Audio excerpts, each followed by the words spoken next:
I'm Glenn, 48 years old, in good shape for an old man, well established in my occupation as an accountant.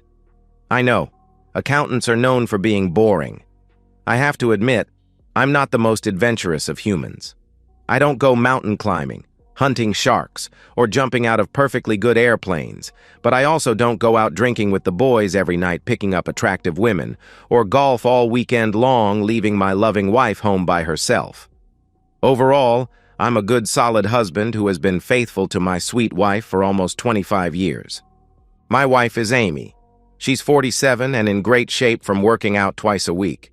Whereas I look my age, Amy looks to be in her 30s and could even be mistaken to be in her late 20s.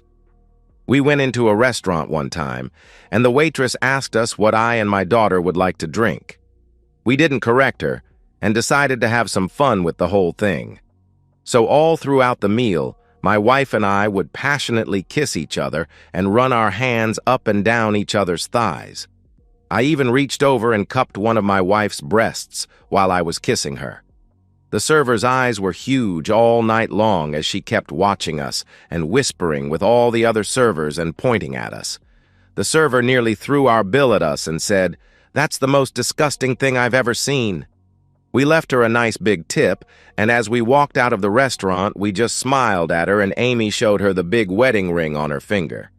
It certainly wasn't our fault she jumped to the wrong conclusions. As I think back, it's been a long time since we've had fun like that. In fact, it's been a long time since we've had any kind of fun, period. We're like any couple. The love starts off boiling hot, and lots of it, 2 or 3 times a day. Then it eventually drops to once a day, then 3 times a week, then once a week, finally leveling off about 2 or 3 times a month. And those 2 or 3 times are exactly like all of the other times. Boring, unimaginative, and basically unfulfilling. Amy had worked for the same company for nearly 20 years. She'd had several bosses over the years since it's a big multinational company, with over 100 employees in her office alone. I had met most of her bosses over the years at different company functions, and they seemed to be nice people, mostly older due to seniority and the practice of promoting from within the company. The last company function we attended was the retirement party for her latest boss, who was a nice 65-year-old gentleman who had been like a father to Amy. She bawled like a baby when she told him goodbye. All the way home, I could see how upset she was, so I tried to make some small talk by asking her if she knew who her new boss was going to be, since she hadn't introduced me to anyone at the party as being her new boss. She lit into me, telling me to stop third-degreeing her. Did I have to be so insensitive at a time like this when she had just lost her work father? You would have thought George had died, not just retired. I could tell there was something bothering her more than just George going off to greener pastures. I just let it drop, and we rode the rest of the way in silence, me being afraid to have my head chopped off at the shoulders again. So for the next couple of weeks, Amy came home each night seemingly more angry than the night before. Finally, I got tired of dealing with her foul moods and asked her what the heck was wrong. She broke down crying and told me her new boss was a jerk. He was young, brash, dumb as a box of rocks, and the CEO's nephew. That was the only reason he was even there. She wasn't sure she could continue to work there any longer. She was really upset most of all because she thought her boss would be another older person who would take her under their wing and treat her like a daughter like all her other bosses. She didn't want her boss to be some young punk who thought he could boss her around like she was his darn slave. I told her I would support her any way I could and that she should try to hold out a little longer. If he was the nephew of one of the company owners, he would most likely be in line to get the next promotion available and would be moving on soon. She agreed that would be a good plan of action as long as I was there each night to soothe and comfort her. An agreement was reached. As the next couple of months passed by, her attitude toward her job and her boss, Troy, seemed to change and get better. She seemed to be liking Troy much better than when she first met him. In fact, now every night it was Troy this and Troy that, and Troy's so smart and funny and blah blah freaking blah. I was getting so tired of listening to how wonderful Troy was that I was beginning to need some soothing and comfort from Amy. It went on like this for another couple of months, with the praises for Troy becoming more enthusiastic and nauseating. I should have realized at that time that her praises for Troy were greater than any praises she had ever had for me. I don't ever remember her ever telling anyone how smart or funny I was. I guess I was just her old boring, loving, faithful husband who would always be there for her whenever she needed me. It really shouldn't have come as much of a surprise when one Friday night she came home from work and immediately went to our bathroom, showered, and began getting dressed up in some of her beautiful clothes. Friday was our usual date night. We usually went out to a nice restaurant and then to a movie. But she was not dressing like a night at the movies, so I thought I better ask her what she was dressing up for. Troy and I are going out on a date tonight. I don't know what time I might be home, but don't wait up for me. Wait, you and Troy are going out on a date? This is our date night. I argued, rather than saying there was no way she was going anywhere tonight or any other time with Troy. It didn't even dawn on me to say she couldn't go out with Troy. All I could do was whine about it was supposed to be our date night. Are you losing your hearing too? She raised her voice louder and repeated, Yes, Troy and I are going out on a date tonight. I don't know what time I might be home, but don't wait up for me. Can you hear me now? What makes you think I'm going to allow you to go out on a date with this Troy character tonight or any other time? You're my wife, and the only one you go on dates with is me. Can you hear me now? That's right. You're my husband, but I'm not your property. You can't tell me what to do or who I can see and go on dates with, so tonight I am going out on a date with Troy. Can you hear me now? If you think I'm just going to stand here and let you go on a date with your boss, who is young enough to be your son, then you're insane. I'm not going to allow you to make me your humiliated husband. I don't know what that is, but it sounds dirty. Besides, what are you going to do to stop me? Tie me up? Beat me up? Kill me? At that very moment, that last idea seemed to have some merit. I could feel the hatred and bile rising in my throat, and I just wanted to slap her silly, tie her up, and kill her. How could she disrespect me and our marriage vows so blatantly? What kind of hold did this Troy jerk have over her? Okay, so what does Troy have that I don't have that is so appealing to you? Lots of money? Lots of power? A big anatomy? Or maybe you want that big anatomy in your precious area making you happy? How about if he shoves it up your backside? Make sure you hang around long enough to experience that particular pleasure. You don't have to get crude and vulgar about it. See, that's one of the differences between you and Troy. He is always a perfect gentleman and never uses foul language like that. You use that kind of language all the time. And if you really must know, he has a large, thick 10-inch anatomy. You ought to see the huge bulge in his pants. But you know size has never mattered to me. I've always been satisfied with your 7 inches. But I think that Troy's 10 inches makes your 7 inches seem kind of puny and insignificant and unsatisfying. Doesn't it? The only time I ever used language like that was when we were in bed having intimacy, because you told me you loved it when I talked dirty to you.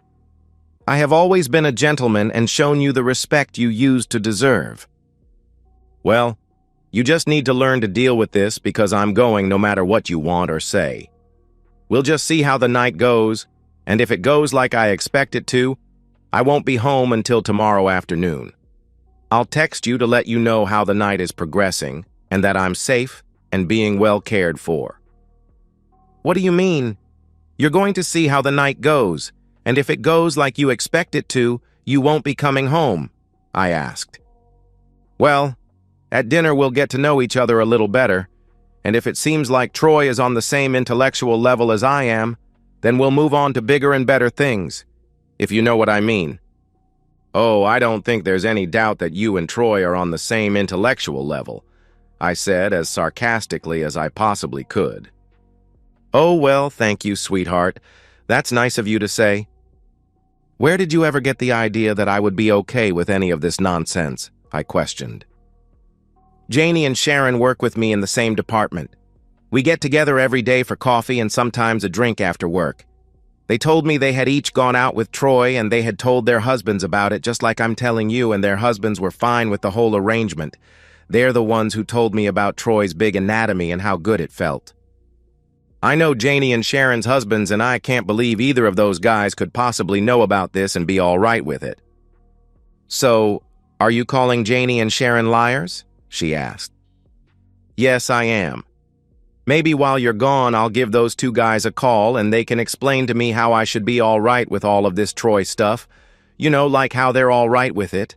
I'm sure they can settle me right down and make me understand how wonderful this all is and how it will help our marriage. Because right now, I don't understand any of this. By the way, this will help our marriage. At least, it helped their marriages by opening Janie's and Sharon's eyes to what they've been missing out on in their love lives, and they now do things with their husbands they never would have thought about doing before. So see, this is going to improve our boring love life. Well, thank you, Troy, the marriage counselor. What the heck would we have done without you to open my wife's eyes to the many advantages of enjoying a big giant anatomy? You don't think you might come back home and be very disappointed in my 7 inches? Honey, I'll say it again. It has nothing to do with size. It has to do with freeing up my love side. Me and us, experiencing love pleasures that have been hidden from us. You'll see, this is going to be good for both of us. If you walk out that door tonight, then you will be served with divorce papers the first thing Monday morning.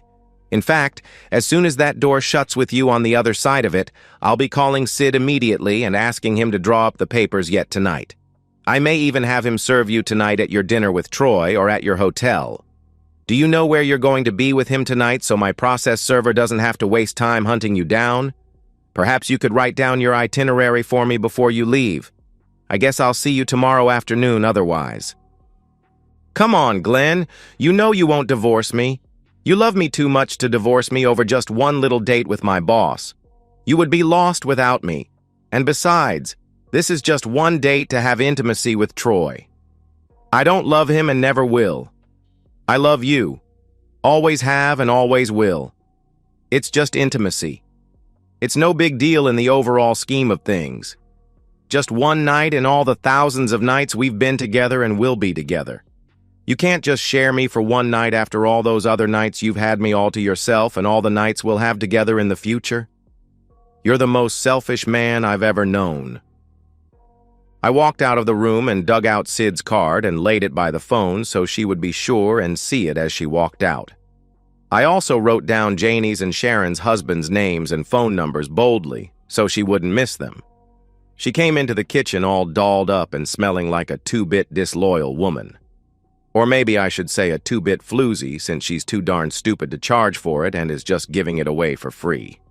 To show just how stupid she really is, she actually wrote down the restaurant and hotel she and Troy Boy would be at, in case of emergency. What a dumb woman. She must have been sniffing glue all these years to get this stupid. She walked around the kitchen island and tried to kiss me on the cheek before she left. I turned my head away and pushed her back toward the doorway. I didn't even want to breathe the same air as she did. She disgusted me in ways I can't even describe. As soon as the door shut, I turned and vomited in the sink. The woman I had loved for almost 25 years was betraying me with a young punk who could have been the same age as our kids if we had decided to have kids. Right at that moment, I was so glad we had made that decision so many years ago. We both realized that Amy was not mommy material and would never be a good mother. What made this even worse was that I just realized as I stood alone in my kitchen, where we had prepared so many meals together, we were only 2 days away from our 25th wedding anniversary. We got married on Valentine's Day because I was just so freaking romantic. So much for romance. Hello to being with some other guy. I immediately called Sid and told him the entire situation. He told me he was sorry to hear what was going on and begged me to wait until things had settled down a little. I told him I wanted to get rid of the disloyal woman as soon as possible. He assured me he would draw up the divorce petition and have her served tonight at the hotel. He said it would be better to serve her while they were in the midst of their wild activities. We could kill 2 birds with 1 stone. The process server could serve her the papers, and his private investigator could get some pictures and videos of them doing the dirty deed in case we needed them for court. I told him to do whatever he wanted to do to her. I just wanted her gone and out of my life as soon as possible. I then ran to the hardware store and got new locks for all the doors on our house. There was no way my wife was ever going to bring her improper self inside my house ever again. For the next few hours, I sat staring at the television screen, not really knowing or caring what I was watching. Finally, around midnight, I heard my phone ding, and I knew I had received a text. It was Sid, with an update with some pictures and a video attached. The message said she had been served and the private investigator had gotten some pictures and a great video of the cheating couple when they opened the door to their hotel room. I guess the private investigator had bribed the desk clerk to give him a key card so they could just open the door and walk right into the room. I thought that was probably illegal, but I really didn't give a hoot right then. When they opened the door, all they saw was his bare backside kneeling at the end of the bed, with his face buried in between my wife's thighs. Troy's boy's head was bouncing around like he was bobbing for apples at a Halloween party. They heard my wife say, "Troy, baby, get up here and give me that big anatomy. I want your 10 inches making me feel special. I want to feel you making me so happy I won't even feel my wimpy husband's little 7 inches when he is with me. Hurry, baby. I can't wait any longer." They snapped several pictures on the way in the door, and several after they had surprised the happy couple. I guess they scared them so bad when they slammed the door, that little Troy boy wet himself on the floor. My dear, sweet, lovable wife screamed at the top of her lungs and crawled up the bed backwards, slamming hard against the headboard. She then jumped off the bed and ran into the bathroom, slamming the door shut and locking it. The process server had to hand the papers to her in person and couldn't do that if she was locked in the bathroom. So he just grabbed a chair and told her he could stay there a lot longer than she could stay in the bathroom. After about a half hour, she finally exited the bathroom wrapped in a towel that barely covered her backside. The process server verified her identity and told her she had been served. I guess she broke down bawling, expecting little Troy boy to come and comfort her. However, he was still just standing there shaking, totally immobile, and in shock. It was then the fun began, and I'm so glad the private investigator was filming and photographing the whole thing. My dear loving wife looked over at little scared Troy and saw for the first time what she hadn't seen yet that night. Troy's little anatomy. He was all of maybe 4 inches, allowing for some shrinkage from being scared to pieces. My wife went ballistic. She ran over and grabbed his private area. His whole package totally fit inside my wife's delicate hand. I could see the muscles in my wife's arm tense and the veins pop out as she squeezed his parts hard and screamed, "This is what I trashed my marriage vows over? I destroyed my marriage for this shriveled-up little anatomy? You miserable piece of garbage. What happened to that monster anatomy the other girls told me about? I know it couldn't possibly have shrunk up this much just because you're a little coward. You absolute jerk. And I mean that literally. You awful person. I ought to harm you right here. No court would ever convict me once they saw this little thing."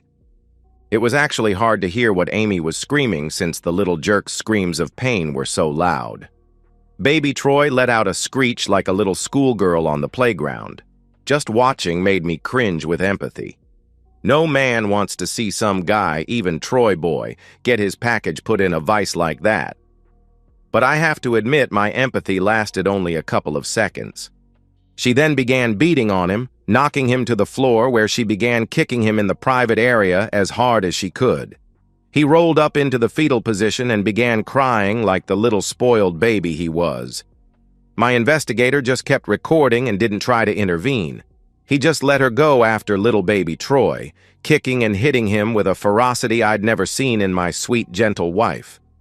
I guess someone must have complained about the noise because the night manager and hotel security came in and broke up the melee with my investigator recording the whole time.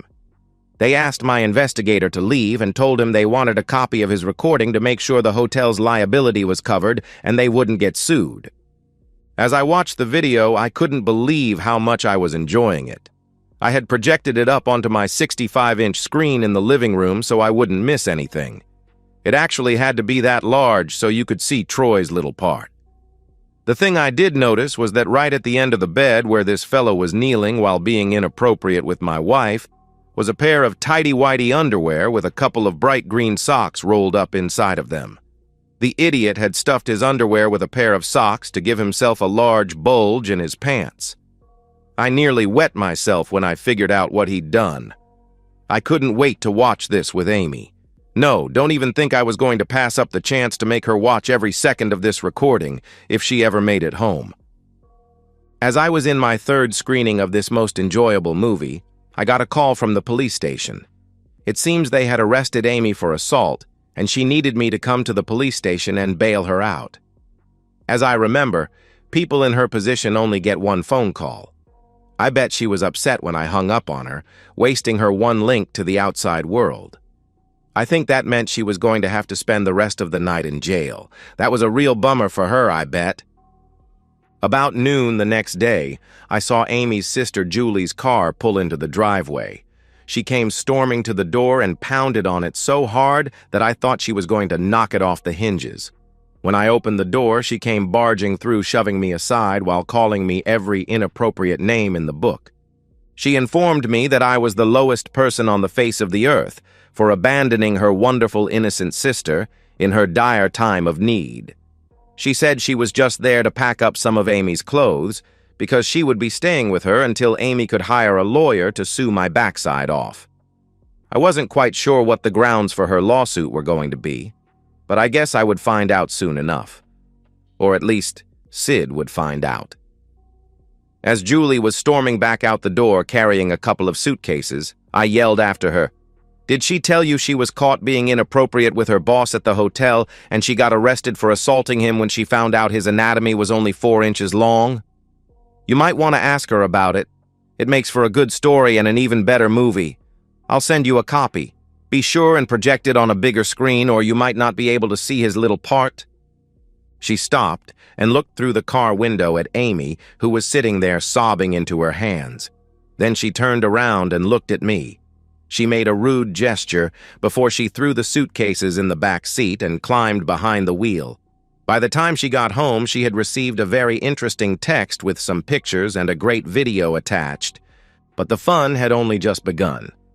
I decided it was time to call Janie's and Sharon's husbands to hear what they had to say about what I had somehow missed in my wife's argument about dating her boss. I thought they might not really be as into this whole thing as the girls tried to lead my wife to believe. I thought they might also want to watch the video of their wives' mutual boss with my cheating floozy of a wife. If their wives had also strayed with the little wonder boy, I wondered if the girls had bothered to tell them about their adventure into disloyalty and what they might have discovered about the length of Troy's little anatomy. When I called Janie's husband, Joe, he didn't seem to know anything about Janie having a tryst with Troy. If Janie had at least attempted to get physical with her boss, which I really had no doubt she had omitted telling Joe anything about it. I asked him if he would like to see the video of Troy cheating with my disloyal wife. He was a little hesitant to agree to watch it, thinking he would make me mad. I told him to not worry about a thing. He could make copies and pass them around to all his friends and co-workers for all I cared because it was going on the internet for all the world to see. I texted him the video. Then I called Sharon's husband, Charlie, and we had basically the same conversation I'd had with Joe. I sent him a text with the video. I got the impression that maybe both men weren't happy to hear this news, but I felt they had the right to know. I learned that they weren't more understanding than I was because they didn't even know about it. At least my dear, loving, sweet wife had explained everything I needed to know about how the whole thing worked, and how it was going to improve our marriage by improving our love life. Oops, something got messed up along the way.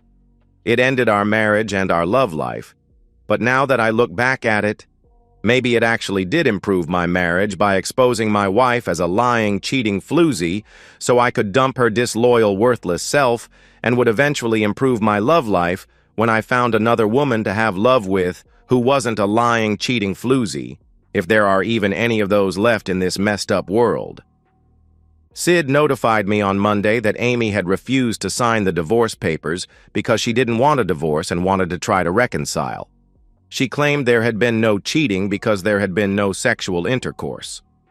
I guess she doesn't think a guy's face buried in her thighs constitutes cheating because anatomy never entered her private area. The truth is, Troy's tongue probably went farther in her area than his anatomy ever would have. So by definition, that should have constituted sexual intercourse. I guess we'd just have to let the courts decide whether sexual intercourse had actually taken place or not. But I didn't really care what they decided. Cheating had taken place the minute she took one step outside the door of our house on her way to have a date with another man while still married to me. She had full intentions of going to a hotel with another man to have intimacy with him. Cheating! I really have to laugh that I just called little boy Troy a man. I guess I was getting carried away with trying to come up with proper definitions of sexual intercourse and cheating that a court might arrive at. There was no man to be found anywhere in or near little boy Troy. Here's some more fun for you. Now that I had served the divorce papers on Amy and sent the videos to Joe and Charlie to out their cheating, disloyal wives, and sent the video to Amy's sister, Julie, so she would at least know the truth and not the lies I was sure Amy was telling her, I needed to furnish the video to someone else, the CEO of Amy's employing company. I was sure they would love to see just how their employees fraternize after hours.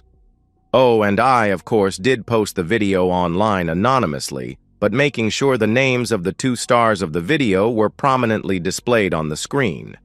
I drew a circle around Troy's little anatomy so everyone could figure out just where it was on the screen at all times. The little circle was keyed to follow his little anatomy everywhere it went on the screen. And it was a little circle. It didn't really need to be very big. The circle was a bright lime green color to match the socks Troy had inside his undies and to make it easier to see and follow. I didn't want anyone to lose track of that monster. If it just suddenly popped up on the screen after someone had lost track of it, it could have scared someone into having a heart attack. The last thing I needed right now was someone suing me if they ever found out who put that video online for all to see and enjoy. The fun's not over yet. Someone from Amy's office called me on Thursday to see if I knew where Amy was since she hadn't been to work all week. I told them to check with Troy to see if he knew where she was since he had been the last person to be seen with her by almost the whole world by that time. They said Troy hadn't been into work either, and they thought he had been fired by the CEO, his uncle, personally. What a freaking shame about that. An up-and-comer like Troy was shot down in the prime of his professional life. Is there no justice in this world anymore? On Friday, I got a couple of angry calls from Janie and Sharon calling me some of the same names that Julie had called me last Saturday afternoon. Since it seems to be unanimous with all those girls, I must be all of those things. Who am I to argue with such fine, upstanding ladies? They would never lie, would they? Sid called me on Tuesday of the following week and told me the court was ordering marriage counseling for Amy and me. He told me there was no way I could get out of it, even though he knew it was a waste of my time. He said to just be cordial, and if I had nothing good to say, I should just say nothing. It was going to be a darn quiet 10 sessions, because I couldn't even think of one good thing to say either to or about Amy. Our first session was on the next night, Wednesday, at 7 o'clock. I showed up with my best suit on. I was dressed to impress. I couldn't very well show up in the t-shirt I had printed that said, "My soon-to-be ex-wife is disloyal. For a good time, call 555-2212. I had to save that for Saturdays when I went grocery shopping and on Sundays when I went for a walk in the park. I would also wear it if I went bowling or to a movie or just about anywhere else it was appropriate to wear a t-shirt. I had 20 of them printed up so I would always have one available on short notice, so I didn't have to do laundry every day. You wouldn't believe the attention I get while wearing the shirt. Some women laugh, while others give me the dirtiest looks imaginable while calling me some of the same names that other women call me. Most men laugh and give me a thumbs up. I've even caught a couple of them entering the number into their cell phones or writing it down on their palms. I wonder how many calls she's gotten since I started advertising her number to the buying public. Oh wait, they don't even have to buy it, she's just giving it away free. Hold on, the fun is not over yet. We went to 4 counseling sessions before the counselor informed the court there was no hope of reconciliation and there didn't need to be any further sessions. I had dressed up for each session and was cordial to the counselor while ignoring Amy completely. I always spoke with restraint and respect, answering all of the counselor's questions while never saying even one word to Amy. After our last session, Amy asked if we could talk. I said, "Nope," and walked away. I could hear her sobs as I walked away, never looking back. Amy finally signed the divorce papers. I had been more than fair giving her half of everything, including the proceeds of the sale of the house. I never saw Amy again after our last counseling session. Our lawyers handled all of the proceedings, and we just showed up at our own lawyers' offices to sign what needed to be signed. My lawyer told me that Amy had gotten fired along with Janie and Sharon for violating company fraternization policies, even though they only had actual proof of Troy and Amy violating company policy. I guess the ladies' husbands led them into the CEO's office and made them confess to their transgressions before they dumped them and kicked them out of their houses. When will women learn? Real husbands, real men, will not tolerate their wives being miserable, cheating floozies. Joe and Charlie and I get together for a beer once in a while to talk about things. It seems that once Troy had been with one of them, he blackmailed them to bring him another. He told them they would lose their jobs if they didn't tell all the other women in the office what a stud he was and that he had the biggest anatomy they had ever seen. They also had to lie about how good it felt inside them and how much trouble they had trying to fit it into their mouths and private areas. How wonderful Troy was in bed. What a great partner he was. All so they wouldn't lose their jobs, which they now have. Foolish women. I hear that Amy gets recognized wherever she goes. When she goes out in public, which is rare, she has to wear a disguise. She hasn't found another job and is living on public welfare and the money she got in the divorce. Her online video has received over 1.5 million views. The comments people leave are sometimes fun to read. Whenever I'm feeling sad or depressed, I watch the video. It's just so much fun to watch little Troy getting kicked in the private area over and over. I run that part forward and backward over and over. By the way, I heard the hotel made Troy pay for cleaning the carpet since he's the one who wet it. I guess plain Janie was the first domino to fall. Troy had honed in on her almost immediately as being the most vulnerable. Joe was out of town a lot and Janie was plain vanilla. She barely wore any makeup and dressed ultra-conservative. Troy began his assault the first day he was there by complicating Janie on her natural beauty. After a week of relentless flattery, he took her to lunch, and over burgers and fries, he talked her into going to his apartment for an afternoon of fun and games. The cheap fellow couldn't even take his victims to a decent restaurant. The next day, she told Sharon what they had done, and what a great partner he was, and how his 10-inch anatomy touched her in places she'd never been touched before. She said she lost count of how many sensations she had and how many times he was pleased in her mouth and private area. She told Sharon she needed to experience the magic of Troy's big anatomy for herself. So Sharon told Troy she wanted to be with him the next day. So they went to a lunch of burgers and fries followed by fun and games at his apartment. So he got 2 ladies for around $20, a lot cheaper than hiring a pro. The next day, Janie and Sharon were comparing notes about Troy's big anatomy and the magic he could perform with that big wand. They told Amy that their experiences had been beyond their abilities to put into words. The only way she could know what they were talking about was to experience it for herself. This led to Amy asking Troy out on a date on Friday night. The restaurant Amy told me they were going to wasn't a burger joint, so I'm guessing Amy was paying. Silly woman. I guess you know the rest of the story. I'm not going to feed you a bunch of nonsense about how my life is so wonderful now that I'm rid of the cheating lady. I don't have all of these women lined up at my door. I didn't have a gorgeous lawyer who I married as soon as my divorce was final. Sid is a short, fat, bald-headed Jewish guy who I've known for over 20 years. I've dated a couple of times, but I just wasn't really into it. Amy spoiled my chances of ever having a loving relationship with a woman.